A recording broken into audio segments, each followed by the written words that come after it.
네, 계속해서 저희 이제 그 교회 비전과 미션 그리고 핵심 가치들에 대해서 저희들 살펴보고 있습니다. 벌써 꽤 왔습니다. 이제 오늘 핵심 가치 네 번째 열린 마음이라는 주제로 함께 말씀을 나누고자 하는데요. 그 전에 우리가 비전, 미션 그리고 핵심 가치 6개를 다시 한번 살펴보도록 하겠습니다.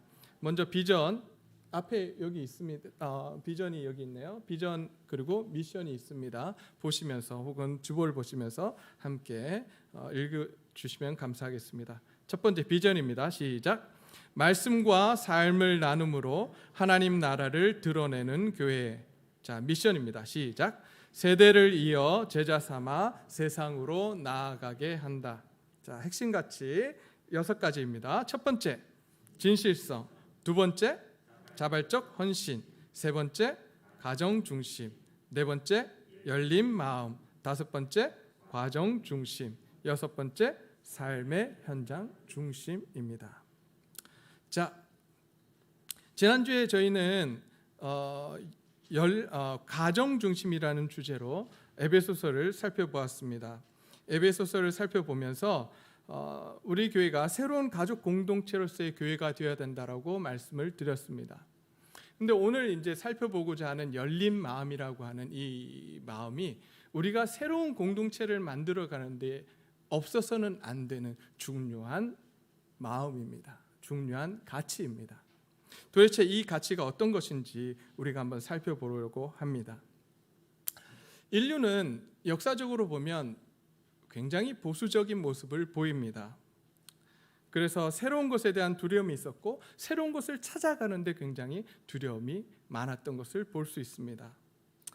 그래서 어떤 고정된 생각과 고정된 틀을 깨고 나오는 것을 굉장히 힘들어했습니다. 그런데 이런 고정된 생각과 틀을 뛰어넘어서 다른 생각을 하게 되고 그 다른 생각을 해서 새로운 문화들을 만들어내는 것들을 또한 볼 수 있는데 우리는 이런 것들을 볼 때에 뭐라고 이야기하냐면 생각의 전환 혹은 영어를 웬만하면 안 쓰려고 그랬는데 이게 이제 원래 저희들 쓰는 사회에서도 많이 써요. 그래서 오늘 한번 쓰겠습니다. 잘 영어를 못해서 발음이 안 좋아서 우리 나눔교회 담임 목사님께서 미리 공포를 하셨더라고요. 영어를 못한다. 그래서 감안하시고 패러다임 시프트라고 합니다. 생각의 전환, 패러다임 시프트라는 게 있는데요. 이러한 생각의 전환, 이 전환을 이루는 것이 굉장히 쉽지 않았습니다. 얼마나 쉽지 않았냐 하면 여러분들 코페르니쿠스라는 사람 혹시 들어보셨습니까? 한 번쯤은 아마 들어보셨을 이름일 겁니다. 이 사람이 말한 게 뭐였냐면 코페르니쿠스가 나오기 전까지는 지구를 중심으로 우주가 돌아간다. 그래서 천동, 우주가 움직인다고 해서 천동설을 주장했습니다. 근데 코페르니쿠스가 이렇게 보니까 안 맞아요. 뭔가 이상해요. 그래서 이 사람이 조사를 하고 연구를 해보고 보니까 이 우주가 지구를 중심으로 돌아가는 것이 아니라 지구가 돌고 있구나 하는 것을 발견하게 됩니다. 그것을 우리는 지동설이라고 합니다. 태양을 중심으로 지구가 돌고 있음을 발견을 하고 그것을 이야기합니다. 사람들이 뭐라고 생각했을까요? 그 말을 받아들였을까요? 천동설이었던 그 시대에 지동설을 주장했던 코페르니쿠스 받아들여졌을까요? 안 죽은 게 다행이었습니다. 화형에 처하지 않았던 게 아주 행운이었습니다. 그 정도로 사람들은 자기가 가지고 있었던 생각, 지금 생각해보면 너무나도 당연한 거 아닙니까? 태양을 중심으로 돌고 있다는 사실, 이거는 우리가 당연하게 알고 있는 사실입니다. 그러나 그 당시에는 이 사실을 아무리 이야기해도 아무도 믿어주지 않았어요. 심지어 이 사람이 이야기한 때가 1543년입니다. 그리고 정말 이것이 증명된 것은 17세기 들어서 증명이 됩니다. 더 심한 것은 로마 캐톨릭 교황청이 이 코페르니쿠스가 이야기한 것이 정확하다라고 인정한 것이 몇 년도인지 아십니까? 몇 년도에 인정했을까요? 1543년에 코페르니쿠스가 주장을 했고 그것이 틀렸다라고 교황청이 금지령을 내렸습니다. 그리고 나서 이것을 풀어준 때가 언제냐? 1992년에 우리들이 잘못했다. 그것이 맞다라고 한 때가 1992년입니다. 400년이 지난 뒤에 그렇게 인정을 하게 됩니다.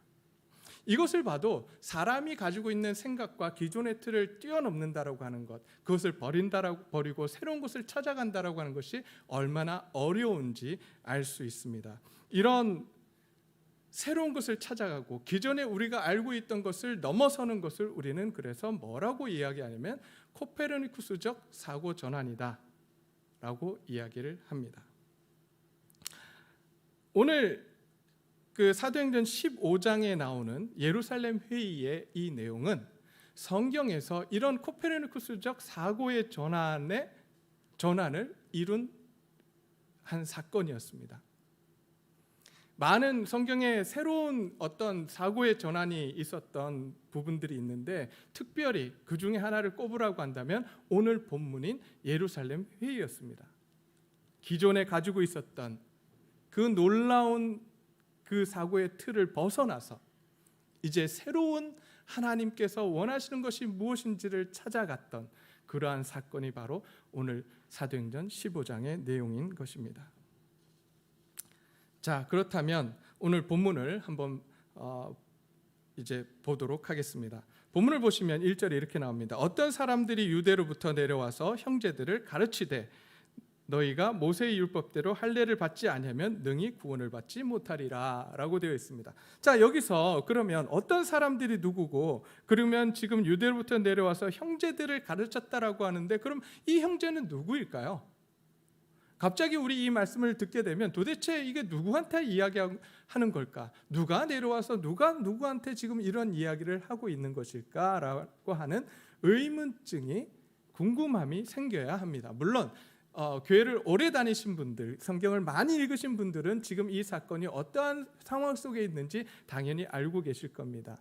하지만 우리가 그냥 오늘 아침에 와서 이 말씀을 접했다면 아마 그러한 질문들이 드실 겁니다. 여기서 어떤 사람들이 유대로부터 내려왔다라고 되어 있는데 여기서 유대라고 하는 것은 바로 예루살렘을 지칭하고 있습니다. 예루살렘으로부터 내려온 어떤 사람들입니다. 근데 이 사람들이 주장한 것이 무엇이었냐면 너희가 모세의 율법대로 할례를 받지 아니하면 능히 구원을 받지 못하리라고 이야기합니다.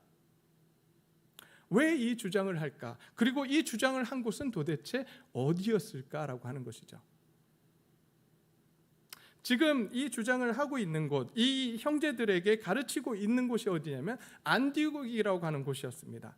안디옥이라고 하는 곳에 안디옥 교회에 가서 지금 이 말씀을 하고 있는 거예요.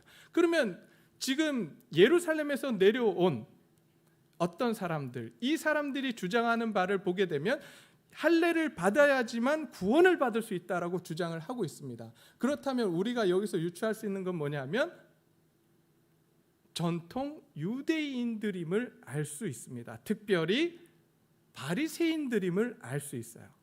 근데 그냥 바리새인들이 아니라 바리새인이었다가 오순절 때 그 놀라운 사건 속에 베드로의 설교를 듣고 회심한 그리스도인이 된 바로 바리새인이었던 것 같습니다.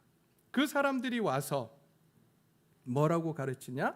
안디옥 교회에 와서 안디옥 교인들에게 뭐라고 가르치냐면 너희들 구원받았다고 하는데 그냥 그렇게 구원이 되는 것이 아니다. 뭘 해야 된다고요? 할례를 해야지만 너희가 구원을 받을 수 있다라고 이야기를 합니다.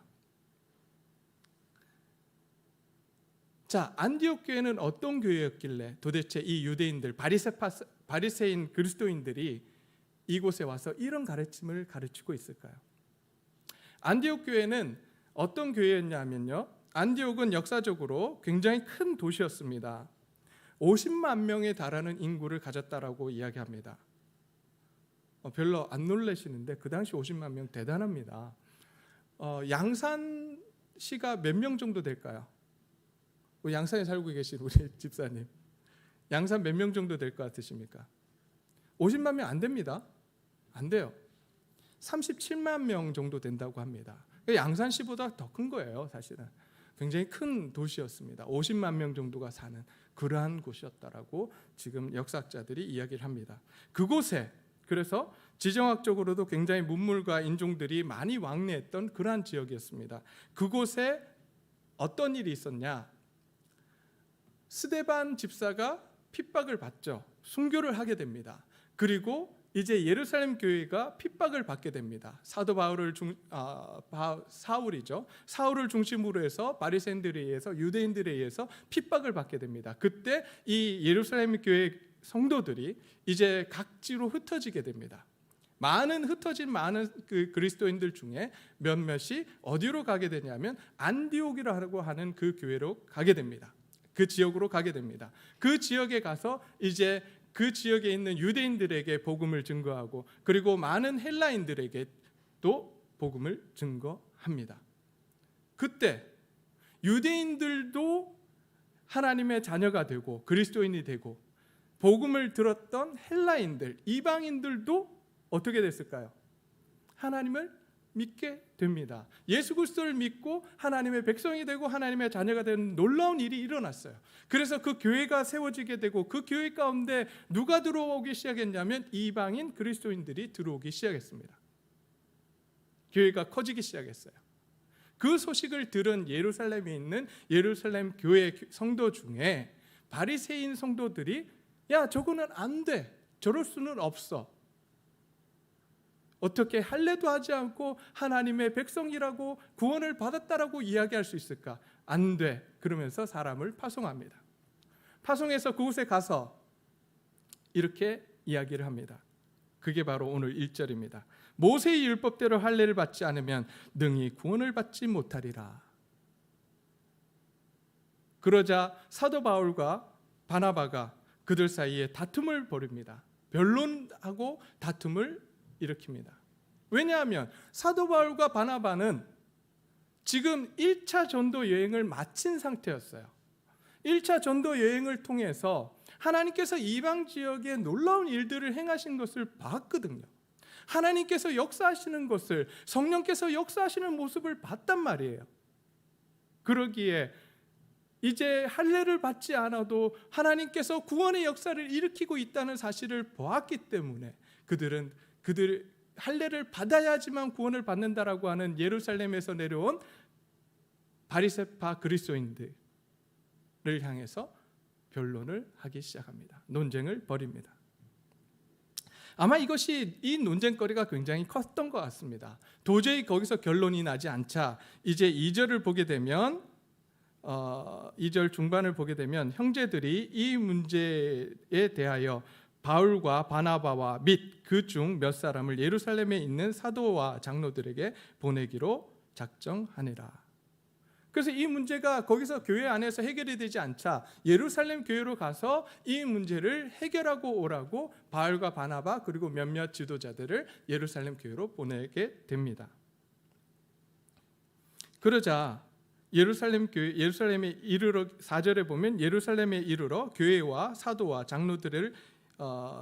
장로들에게 영접을 받고 하나님이 자기들과 함께 계셔 행하신 모든 일을 말했다라고 합니다. 무슨 이야기를 했을까요? 하나님께서 이방 지역에서 행한 모든 일들이 이렇게 일어났다. 이런 놀라운 일이 우리 가운데 일어났다라고 이야기합니다. 그러자 5절에 보면 바리새파 중에 어떤 믿는 사람들이 일어나 말하되 이방인에게 할례를 행하고 모세의 율법을 지키라 명하는 것이 마땅하다라고 하면서 다시 한번 예루살렘 교회 안에서도 논쟁이 일어나게 됩니다. 자, 그러자 6절을 보게 되면 사도와 장로들이 이 일을 의논하러 모여 많은 변론이 있었다라고 말씀하고 있습니다. 자, 다시 한번 정리를 한번 하죠. 바리새파 출신의 그리스도인들의 주장은 뭡니까? 그들의 주장은 뭡니까? 뭘 해야지만 구원받을 수 있다고요? 할례를 받아야지만 구원받을 수 있다. 이게 그들의 주장이었습니다. 그렇다면 여기서 왜 그렇게 할례를 주장을 할까? 모세의 율법을 강조를 할까? 우리가 생각을 해보게 되면 사실 유대인들에게 있어서 할례라고 하는 것은 굉장히 중요했습니다. 다른 민족과 구별하는 그러한 하나의 구별하는 것이었고, 이 할례는 모세의 율법보다 먼저 있었던 하나님의 언약이었습니다. 혹시 이 할례가 누구에게 약속을 했는지 아시는 분 계십니까? 하나님께서 누구에게 이 할례의 언약을 하셨습니까? 네, 아브라함에게 했습니다. 그게 바로 창세기 17장에 나오는 말씀이에요. 이스라엘 민족 전체가 할례를 받고 하는 것은 모세의 율법은 그 뒤에 나오죠. 레위기에, 출애굽기에 나옵니다. 출애굽기, 레위기에 나오는 이야기인데 그 앞에서부터 아브라함에게 하나님께서 약속하셨던 그 언약이기 때문에 이것은 절대적으로 지켜져야 된다라고 주장을 했습니다. 이것이 없으면 유대인이 아니요 아브라함의 자손이 아니라고 생각했습니다. 그러기에 하나님의 백성이 되려면 당연히 무엇을 해야 된다? 할례를 받아야 된다라고 주장을 했습니다. 그러면 바울과 바나바의 주장은 무엇이었습니까? 없어도 된다. 할례 안 해도 된다라고 하는 거예요. 이방인들이 그리스도인이 되는데 유대인이 될 필요는 없다는 거예요. 굳이 유대인이 왜 돼야 되느냐? 하나님께서 유대인이 되지 않아도 이방인들을 하나님의 백성으로, 하나님의 자녀로 삼았다라고 말씀을 합니다. 구원은 율법으로 이루어지는 것이 아니라 어떻게 받아지는 거죠? 사도 바울의 이야기로 은혜로, 하나님의 은혜로 구원을 받습니다. 우리가 그 은혜를 믿음으로 구원을 받게 되는 것입니다. 우리가 어떻게 구원받았습니까? 모세의 율법을 잘 지켜서 구원받았습니까? 만약에 그것을 지켜야만 구원을 받는다라고 한다면, 하나님의 자녀요 하나님의 백성이 된다라고 한다면 저는 구원받을 자격이 없습니다. 그런데 제가 하나님의 자녀가 된 것은 그러한 율법을 잘 지켜서가 아닙니다. 하나님의 은혜로, 예수 그리스도를 구세주로, 나의 주인으로 믿음으로 인해서 하나님의 자녀요 하나님의 백성이 되었습니다. 아마 이 자리에 계신 모든 분들이 그렇게 하나님의 자녀가 되신 줄 믿습니다. 그런데 그런 백성이 된 사람들에게 모세의 율법을 지켜야지만 구원을 받는다라고 주장하는 것, 이것은 다시 한번 그들에게 무엇을 지우는 것이냐면 짐을 지우는, 그래서 어쩌면 구원받지 못하게 만드는 그러한 일일 수도 있었던 사건입니다.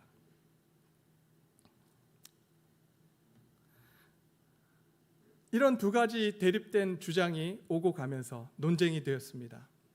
근데 사실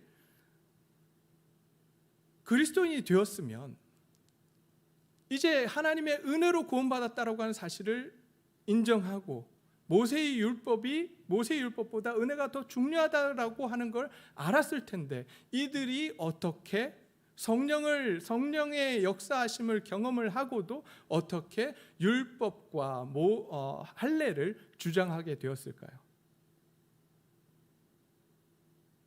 곰곰이 생각해 보면 이런 겁니다.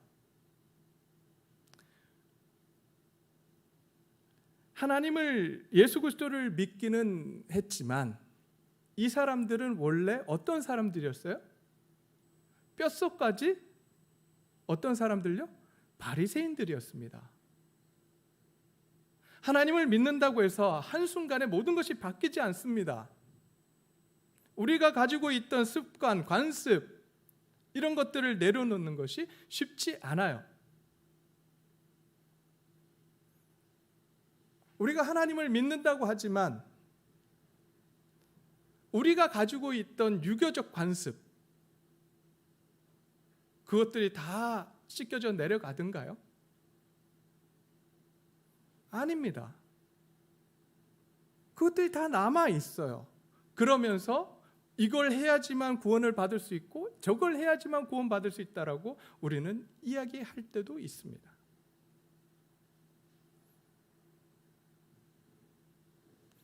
마찬가지로 이 시대의 바리새인들이 하나님의 은혜로 구원을 받았지만 그들은 여전히 바리새인이었기 때문에 그들이 살아왔던 그러한 틀, 관습, 전통을 내려놓지 못하고 있었던 것입니다.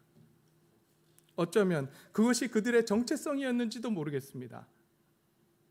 그것을 만약에 놓게 되면, 모세의 율법을 지키는 것들을 내려놓게 되면 마치 내 자신이 없어지는 것처럼 생각하고, 그래서 그것을 꼭 다른 사람들도, 나도 지켜야 되지만 다른 사람들도 지켜야 된다라고 요구했던 것인지 모르겠습니다. 이렇게 그들은 율법의 정신을 잃어버리고 율법의 형식만을 지키며 자기 자신들의 정체성을 지켜왔던 것입니다. 그들이 예수님을 믿고 그리스도인이 되었지만 여전히 복음이 무엇인지 제대로 알지 못했습니다. 복음의 본질이 아닌 것을 복음의 본질이라고 이야기하면서 다른 사람들에게 그렇게 하기를 요구하고 있는 것입니다. 그렇기에 지금 본문에 나오는 바울과 바나바는 그 주장을 받아들일 수가 없었던 것입니다. 그러자 이러한 상황이 되자 베드로가 나섭니다. 베드로가 나서서 이야기하기 시작합니다. 베드로는 어떤 사람이었습니까? 베드로는 어떤 사람이었죠? 우리가 잘 알다시피 예수님의 수제자 중에 한 명이었습니다. 예수님의 가까이에서 예수님을 따랐던 제자였습니다. 근데 제가 몇 번 설교를 통해서, 우리 새벽 설교를 통해서도 말씀을 드렸지만 제자들 역시 어떤 모습이었습니까? 예수님을 제대로 이해했습니까? 예수님이 이해하지 못했어요. 그들은 무엇을 위해서 예수님을 따랐냐면 예수님께서 로마 정부로부터 유대인들을 다시 한번 독립시키고 다윗의 왕국을 회복하실 것을 생각하면서 예수님을 따랐습니다. 자기가 가지고 있던 생각의 틀을 굳건히 지키면서 예수님을 따랐습니다. 그런데 예수님의 놀라운 사건, 죽으심과 부활하심, 승천하심, 성령께서 임하시자 자기들이 가지고 있었던 모든 생각들을 내려놓게 됩니다. 정말 무엇이 중요한지 알게 됩니다.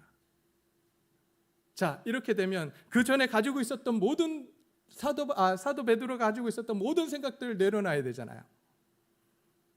그 정도 경험하면 우리도 그런 이야기 하지 않나요? 나한테 그런 하나님의 놀라운 역사가 있으면 내가 하나님을 믿고 하나님을 온전히 따를 텐데 나한테 그런 역사가 없어서 나 하나님 잘 못 따르겠다고. 그런데 그거 아세요? 베드로가 그런 놀라운 역사를 경험했음에도 불구한 이 사도 베드로가 사도행전 10장과 11장에 가게 되면 고넬료라고 하는 로마인의 집에 가게 됩니다. 근데 그 집에 가기 전까지 하나님께서 3번이나 말씀을 하세요. 그들 율법에 먹지 말라고 했던 음식을 하나님께서 주시면서 그것을 먹으라고 합니다. 거룩하지 못한 것이기 때문에 안 먹겠다라고 뻗팅깁니다. 베드로 하나님께서 말씀하십니다. 그것을 먹어라. 내가 거룩하다고 했는데 네가 왜 거룩하지 않다라고 하느냐? 그것을 먹으라고 합니다. 그 사건이 있은 후에 고넬료의 집으로 가게 되고 그곳에서 하나님의 말씀을 전하고 복음을 전하자 그들이 성령을 받게 되고 방언을 하게 되며 그 집에 구원의 역사가 일어나는 일이 일어납니다. 거기까지 가기 위해서 하나님께서 사도 베드로에게 나타나서 몇 번 이야기하셨다고요? 3번요. 안 바뀌어요. 우리 인간이 그런 존재입니다. 교회를 10년 다니고 20년 다니고 30년 다니고 평생을 다녔어도 우리 안에 우리의 생각과 우리의 틀이 있어요. 그것을 내려놓는 것이 그렇게 힘듭니다. 그런데 이 사건을 통해서 다시 한번 하나님께서 말씀하십니다. 이방인들에게도 구원의 역사가 일어날 것이다. 이제 이방인들에게 하나님께서 구원의 역사를 일으키실 것이라고 사도 베드로에게 이야기합니다. 그 사건 이후에 베드로가 예루살렘으로 가서 이 사건의 의미, 이 사건이 일어났음을 간증하면서 그들에게 이야기합니다. 이방에게도 하나님의 은혜가 주어졌다. 그리고 이 이야기를 들은 예루살렘 성도들이 어떤 이야기를 하냐면 11장 18절, 사도행전 11장 18절을 제가 읽어드리겠습니다. 사도행전 11장 18절을 읽게 되면 이렇게 나옵니다. 그들이 이 말을 듣고, 여기서 그들은 예루살렘 성도들입니다. 예루살렘 성도들이 이 말을 듣고 잠잠하여 하나님께 영광을 돌려 이르되, 그러면 하나님께서 이방에게도 생명을 얻는 회개를 주셨도다 하니라. 이들이 고백합니다. 하나님께서 이제 정말 이방인에게도 회개를, 생명을 얻는 회개의 기회를 주셨구나. 이렇게 예루살렘 성도들이 고백을 했어요. 그런데 오늘 15장에 가니까 예루살렘 성도들 가운데 바리새파 사람들이 율법을 지키고 할례를 해야지만 구원받을 수 있다라고 다시 주장을 하는 거예요.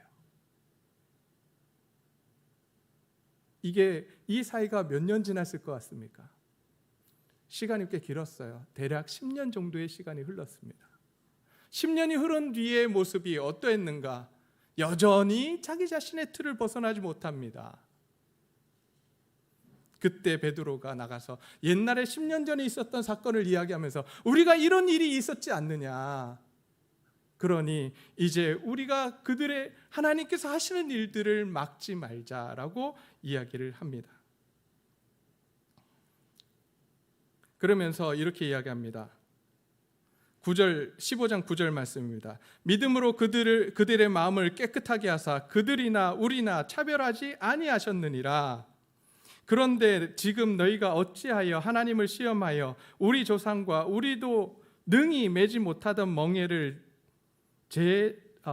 제자들의 목에 두려느냐라고 말씀합니다. 그러나 우리는 그들이 우리와 동일하게 주 예수의 은혜로 구원받는 줄을 믿노라라고 사도 베드로가 예루살렘 교회 앞에서 이야기합니다. 다른 곳으로 구원받지 않는다. 예수 그리스도의 은혜로 구원을 받는다라고 다시 한번 이야기합니다. 그러자 12절을 보십시오. 온 무리가 가만히 있게 됩니다. 그렇게 막 할례를 받아야 된다라고 했던, 율법을 지켜야지만 구원을 얻게 된다라고 했던 사람들이 조용해집니다. 그러자 다시 바나바와 바울이 하나님께서 자기들을 통해서 이방에게 하신 그 놀라운 일들을 이야기하기 시작합니다. 그 이야기를 듣고 있던 사도 야고보가 이제 일어나서 이야기합니다.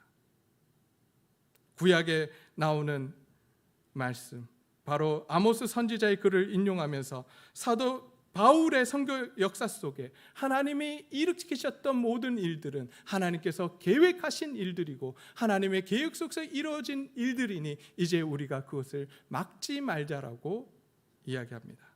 그러면서 더 이상 그들을 괴롭히지 말자라고 이야기를 합니다. 그것이 15장 21절까지의 말씀입니다.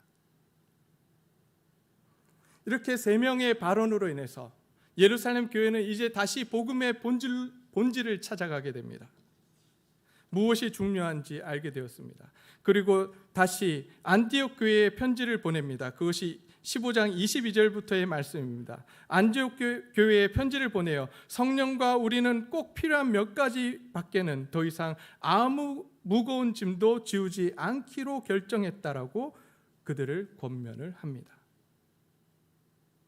이 사건을 통해서 이제 사도 바울과 바나바와 많은 사람들이 복음을 이방에게 전하기 시작합니다.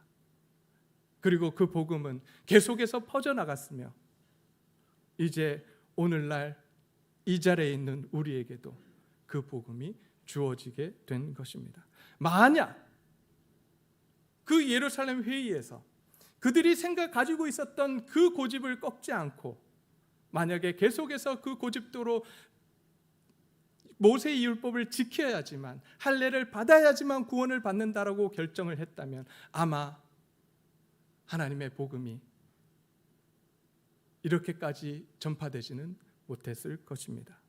그러나 그들은 하나님이 하시는 일들을 보았고, 그러기에 하나님이 하시는 그 일들 속에, 하나님의 말씀 속에 그들이 가지고 있던 생각과 틀을 내려놓고 이제 하나님이 원하시는 결정을 했습니다.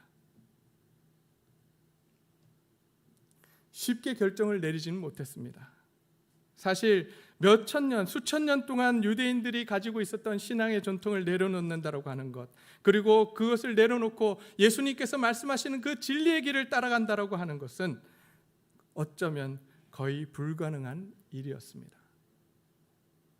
그런데 앞에서도 말씀드렸지만 세 사람의 발언으로, 누구요? 세 사람이 누구죠?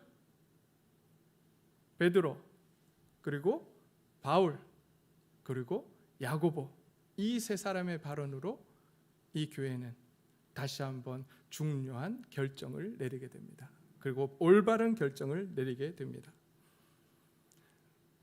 저는 이 본문을 보면서 무슨 생각을 하게 됐냐면, 어떻게 이 세 사람은 그런 발언을 하고 결정을 내릴 수 있도록 도와줄 수 있었을까? 여러분, 사도 베드로, 그리고 사도 바울, 야고보, 이 세 사람도 유대인이었습니다. 다른 이방인이 아니었습니다. 사도 바울은 어떤 사람이었죠? 자기 입으로 나는 유대인 중에 유대인이다, 정통파 유대인이라고 주장했던 사람입니다. 아까도 말씀드렸지만 베드로도 그의 틀이 분명하게 있었습니다. 예수님의 동생 야고보, 그 사람은 어땠습니까? 전에 제가 말씀드렸잖아요. 예수님의 형제들이 예수님을 찾아왔을 때 뭐 때문에 찾아왔다고요? 예수님이 미쳤다고 잡으러 왔었어요. 그랬던 야고보, 이 세 사람이 어떻게 그들의 생각을 내려놓고 자신의 틀들을 벗어날 수 있었을까?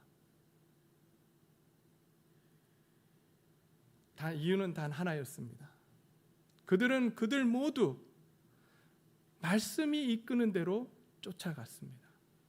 자기의 생각과 자기의 의지가 아닌, 도대체 말씀이 뭐라고 이야기하는지, 말씀 속에서 복음의 본질이 무엇인지, 예수님께서 무엇을 말씀하시는지, 구약에서 하나님이 무엇을 정말 말씀하고 계시는지를 찾아갔던 사람들이었습니다. 그러기에 올바른 결정을 내릴 수 있었습니다. 그러기에 마음문을 열고 정말 그들의 틀과 생각을 내려놓고 하나님이 원하시는 일들을 쫓아갈 수 있었던 것입니다. 우리는 어떻습니까? 우리의 삶의 기준은 무엇입니까?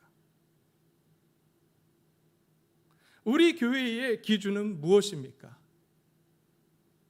제가 우리 교회의 핵심 가치가 열린 마음이라고 말씀드렸습니다. 열린 마음이라고 하는 것이 그냥 무조건 다 열어놓고 받아들이겠다는 이야기가 아닙니다.